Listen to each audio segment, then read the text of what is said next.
Então, continuando aqui para essa segunda parte da aula, vamos só refalar aqui o que foi visto na primeira parte dessa aula, que a gente mostrou então que o gradiente da pressão era igual à densidade de força. Só que aí a gente chega então que, como naquele caso a gente viu que seria então a derivada parcial da pressão em relação a Z, porque a direção está em longo do eixo Z, né, ao longo do eixo Z. Então a gente viu que seria igual seria só essa derivada parcial, né, referente ao gradiente, seria igual ao menos a densidade do líquido, do fluido, vezes a gravidade local. E que a pressão, então, ela diminuiria à medida que aumentasse a altitude, e ela aumentaria a pressão à medida que ficasse mais profundo. Então, se a gente tem um fluido num copo, a pressão é maior embaixo, né, no fundo, na base do copo, e essa pressão vai diminuindo com a altitude até chegar na superfície do fluido. Certo, então agora nós vamos falar sobre um fluido incompressível no campo gravitacional, já linkando aqui que a gente estava falando sobre um campo de força que seria um campo gravitacional. Então agora nós vamos falar sobre um fluido incompressível. O que seria um fluido incompressível? E esse fluido no campo gravitacional.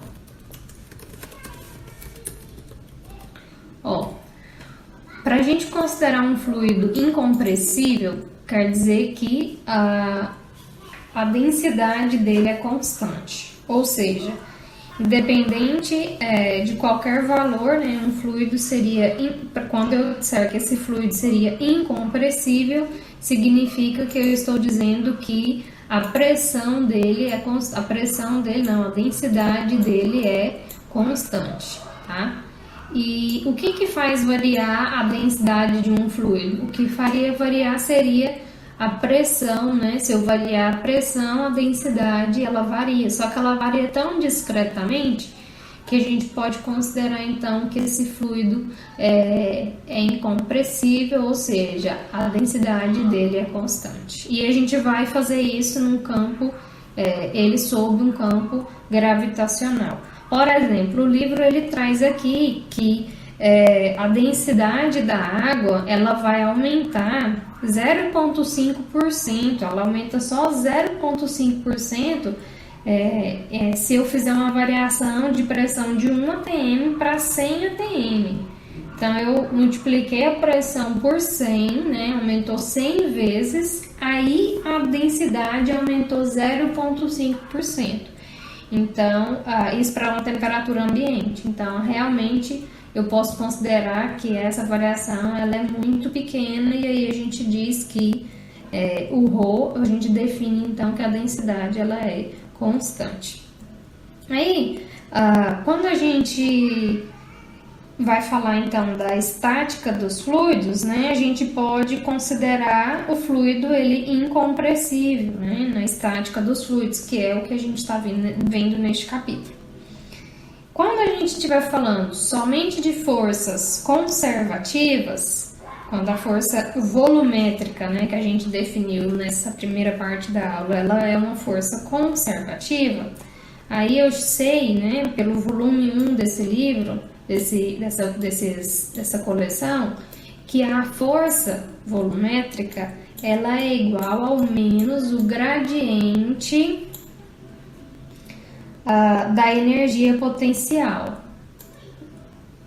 Qual a energia potencial? Aquela energia potencial no campo de força F, que nesse caso a gente está considerando o campo de força gravitacional.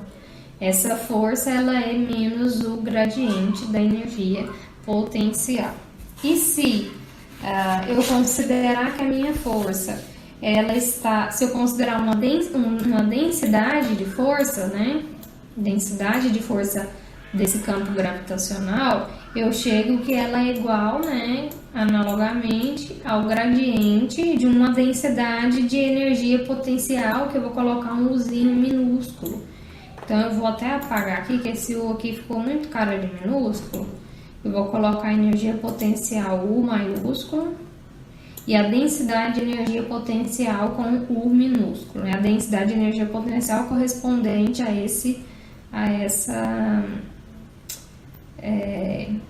gradiente da energia potencial. Então, a gente tem que essa densidade aqui de força, a gente viu na primeira parte da aula que ela é igual ao gradiente da pressão.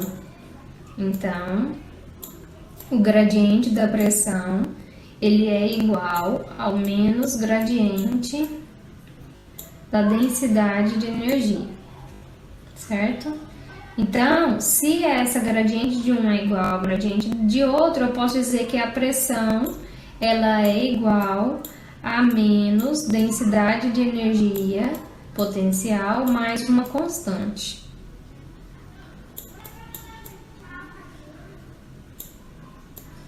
Tá?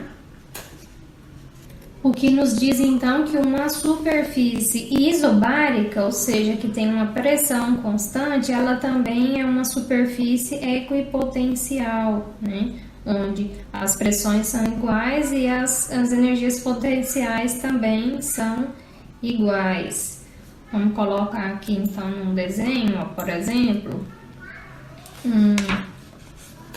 eu tenho aqui então um cilindro com um fluido, né? E aí eu tenho aqui uma posição que é a posição Z2 e aqui a posição Z1. E ele tá aqui nessa superfície, aqui nessa linha aqui do Z1, né? Uma outra superfície. E ele tá ao longo do eixo Z, né? Por isso que eu tenho duas posições aí, Z1 e Z2. Isso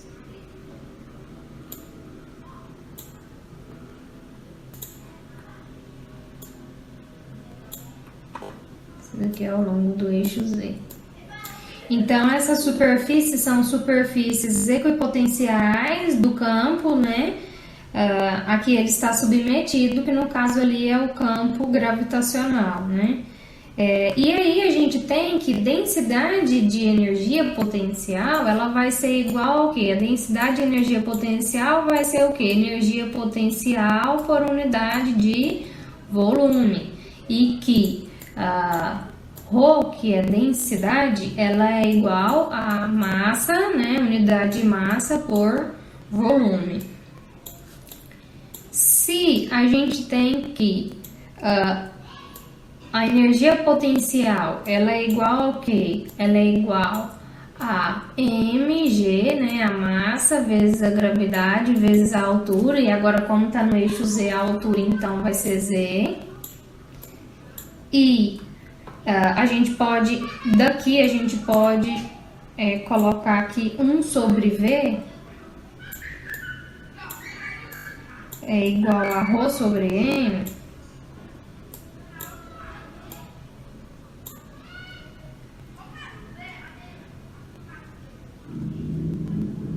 Então, vamos substituir então aqui, né, para a gente achar a densidade de energia potencial, que é igual ao U, né, que é o que a gente vai escrever aqui, mgz, vezes 1 sobre V, e 1 sobre V eu vou colocar ρ sobre m.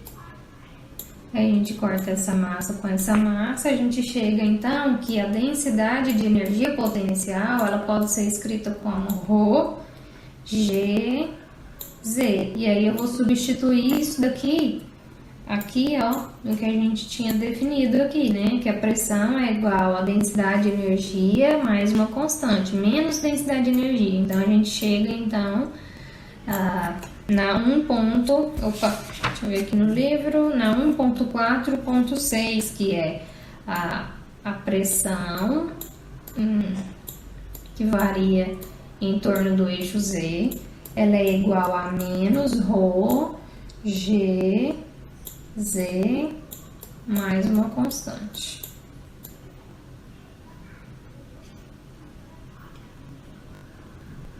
mais uma constante, porque a gente tinha visto aqui, né, que as derivadas seriam iguais, né, as derivadas parciais, ou seja, os gradientes seriam iguais. Para isso aqui ser igual a isso daqui, elas seriam iguais, a única coisa que poderia variar seria uma constante, de modo que quando eu chegasse, fizesse a derivada dessa constante, seria nulo, né, e a gente voltaria para o que a gente tinha encontrado. Então, a gente chega, então, nessa relação aqui, que P... A pressão varia em torno de Z, a gente sabe que ela vai diminuir com a altitude e aumentar com a profundidade, é igual a menos a densidade do líquido vezes o campo gravitacional onde ela está, né, a gravidade ali daquele campo gravitacional, vezes a posição no eixo Z mais uma constante. E aí, o que também, né, decorre, né, diretamente do que a gente viu na sessão passada, que a gente viu que a derivada da pressão em relação a Z era igual a menos a pressão, menos ρg, né? A gente tinha visto isso daqui. Que se a gente fizer a integração dos dois lados no intervalo de Z1 até Z2, que é o que a gente colocou aqui, ó. Se eu fizer essa integração, nessa variação aqui de Z1 a Z2, aí eu vou colocar aqui um dz da integral e integrar aqui também de Z1 a Z2 dz. Aí a gente chega em quê? A gente chega em a pressão que varia em relação a Z é igual a menos isso aqui, né? De Z1 a Z2 menos ρg Z, que varia de Z1 a Z2. Aí a gente chegaria, então, substituindo aqui os limites de integração, a gente chegaria na 1.4.6, que diz que a pressão no ponto Z2 menos a pressão no ponto Z1 é igual a menos ρg Z2 menos Z1.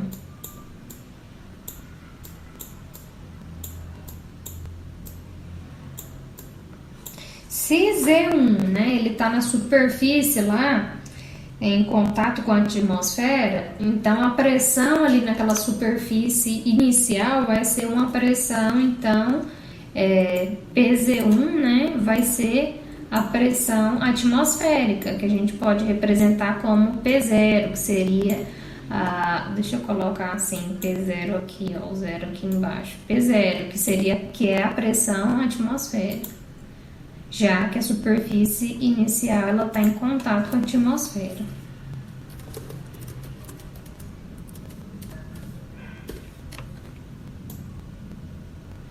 E aí, a gente pode, então, substituir o quê? A gente pode colocar, então, que P passa para cá, né? Vou chegar aqui P em algum ponto, né?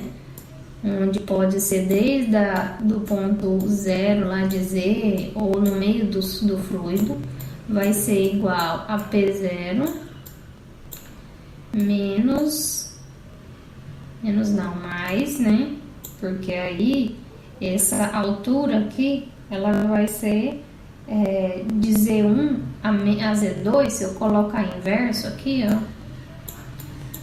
Z1 menos Z2, eu chamo isso aqui de H.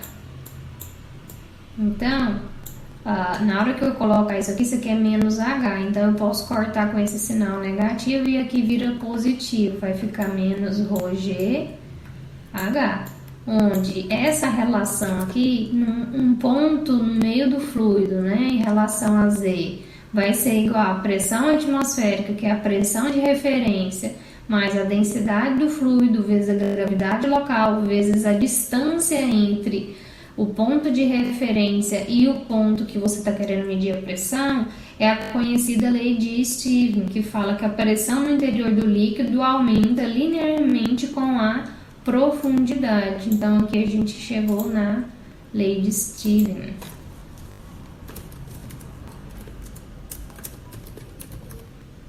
Certo?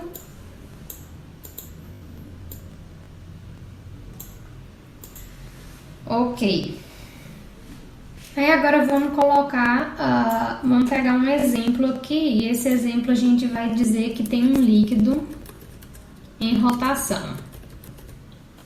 Esse líquido em rotação, ele vai ficar mais ou menos assim, ó, vai criar então, eu vou ter um cilindro, né,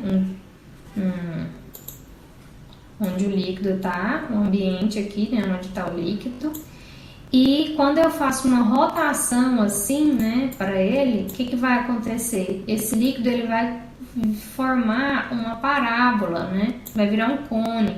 Quem já fez isso quando estava misturando o suco, né, com a colher, se faz uma rotação aqui desse fluido e aí essa região aqui fica mais baixa e o líquido tende a aumentar a posição dele até chegar aqui nas extremidades como que fala? Do recipiente, né? Na parede do recipiente. Então ele faz esse perfil parabólico, né? Aí então eu fiz uma rotação em torno do eixo Z, vou dizer que aqui esse eixo é o eixo Z.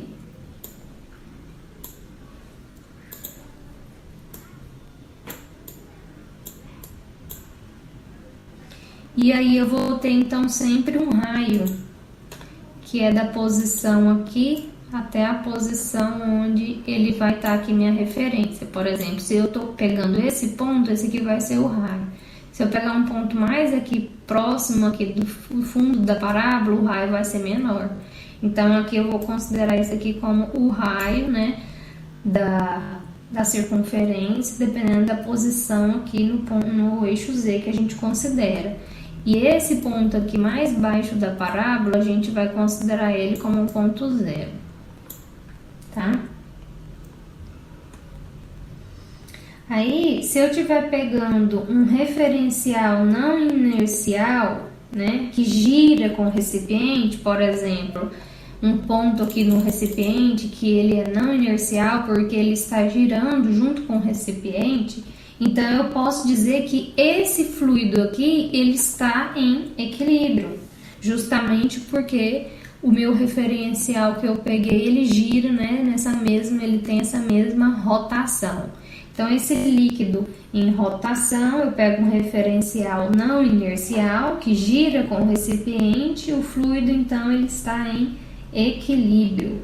Aí como que vai ficar a força quando a gente estiver falando da força não inercial, força centrífuga? A força centrífuga ela vai ficar como? Vai ser F igual a massa vezes a velocidade ao quadrado dividido pelo raio, né? E aí, em qual direção? Na direção R, que é a direção aí do raio, direção R chapéu. Então, se eu fizer uma variação dessa minha força, né? Se eu estiver pegando aqui uma variação dessa força, eu vou ter o quê? Eu vou poder substituir, né? Eu sei que velocidade linear é igual a ômega R, né?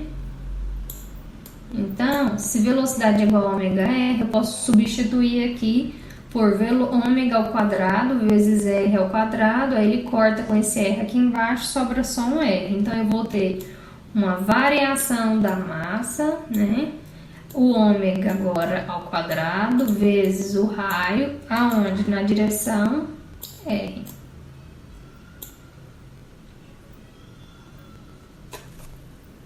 No lugar aqui dessa variação da massa, vamos substituir por ρ delta V, né? E no lugar de a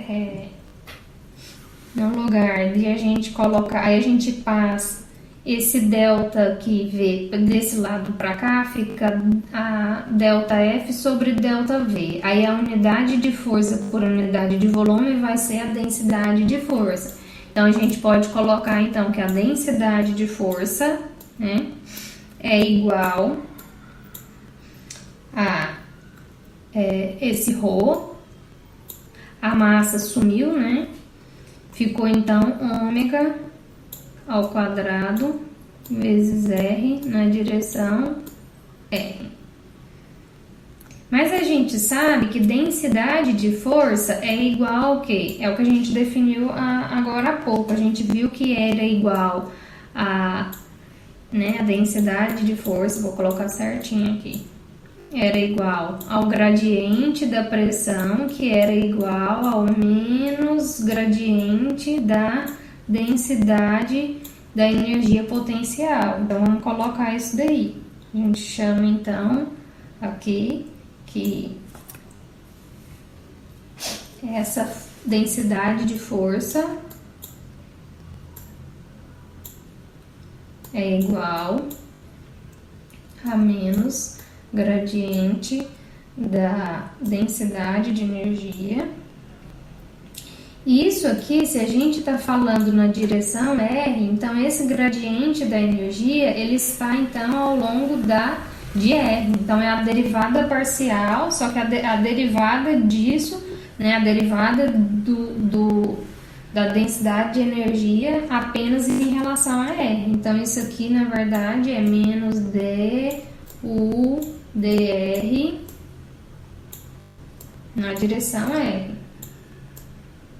Aí vamos então substituir aqui no lugar da densidade de força, a gente vai substituir por isso daqui que a gente acabou de descobrir aqui, chegar, né? Então vamos colocar lá, que é a menos a derivada da densidade da energia potencial em relação a R, na direção R é igual a ρ ômega ao quadrado R na direção R.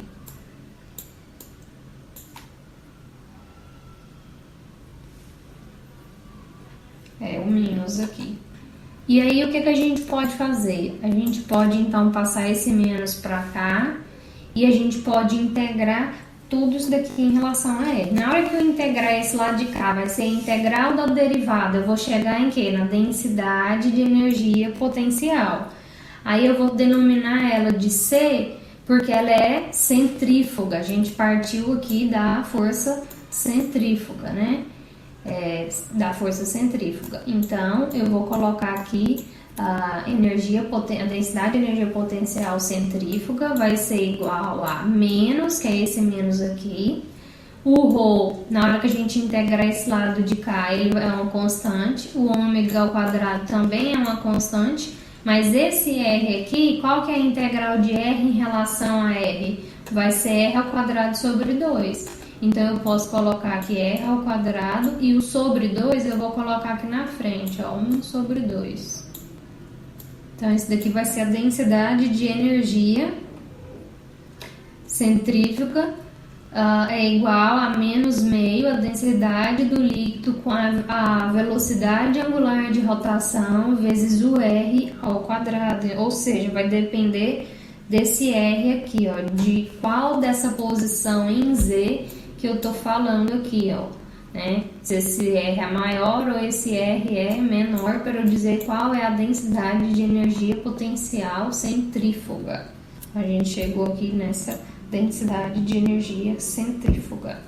Mas a gente sabe que a energia centrífuga, a energia potencial, ela era igual a ρGz, certo? A gente tinha visto que a gente tinha visto isso daqui logo há pouco, né? Que a gente viu que a pressão era igual a ρ vezes G, né? A derivada da pressão. Só que como a derivada da pressão era igual a menos derivada da energia potencial, então por isso que aqui é positivo, não negativo. O que é negativo seria a derivada da pressão, ó. a gente tinha que a derivada da pressão em relação a Z era igual a menos ρg. Aí quando a gente fez a integral, né, e a gente lembrando que a derivada da pressão era igual a menos derivada, né, o gradiente de U, então a gente chegou nisso daqui, né, que U integrando, a gente vê que U era igual a ρgz, certo? Então, a gente pode colocar que...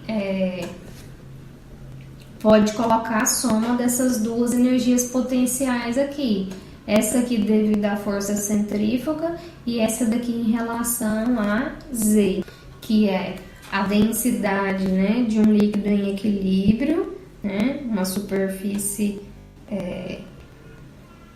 densidade de energia potencial para um líquido em equilíbrio, e essa daqui é a densidade de energia potencial centrífuga. Então, se eu quiser saber qual é a densidade de energia potencial total, eu vou fazer essa soma, né? Então, o total é a soma dessas duas, que é igual, né? Então, U é igual a ρgz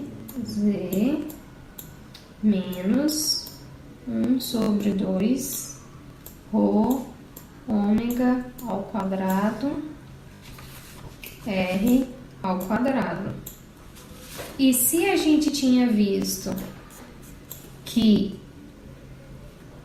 a pressão é igual a menos U mais uma constante, C, vou chamar de C, então agora a gente sabe que a pressão é igual, nesse caso em que o líquido está rotacionando,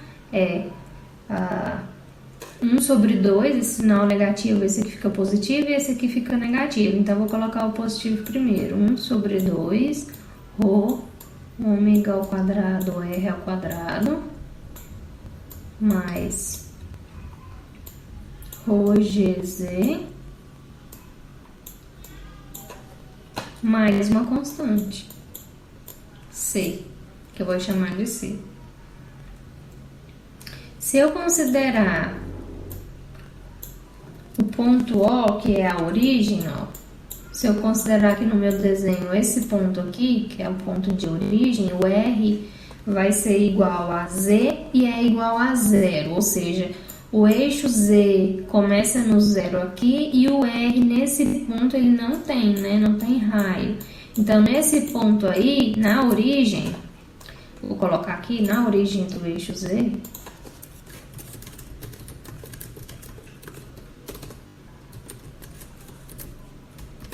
a gente tem que R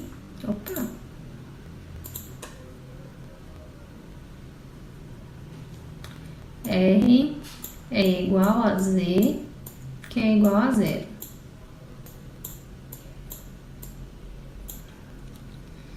Aí, o R aqui vai ser zero e aqui o Z vai ser zero. Então, na origem, a pressão é igual ao quê? A constante C. Né? Vou colocar aqui entre parênteses, a constante. Ou seja, ele é constante, essa pressão é constante ali.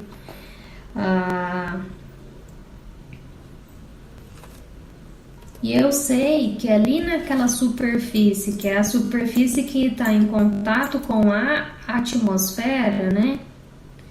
Essa pressão ela é constante e é a pressão atmosférica. Então, essa constante é P é igual, então, a P0, porque a pressão ali é uma pressão zero, que é a pressão atmosférica. Aí eu chego, então, na fórmula final, é onde a gente tem aqui... A gente tem aqui, então, a constante que a gente chega, que é P0, ou seja, na origem, tá? Na origem do eixo Z, então eu posso dizer que... Vou até copiar isso aqui. Ó.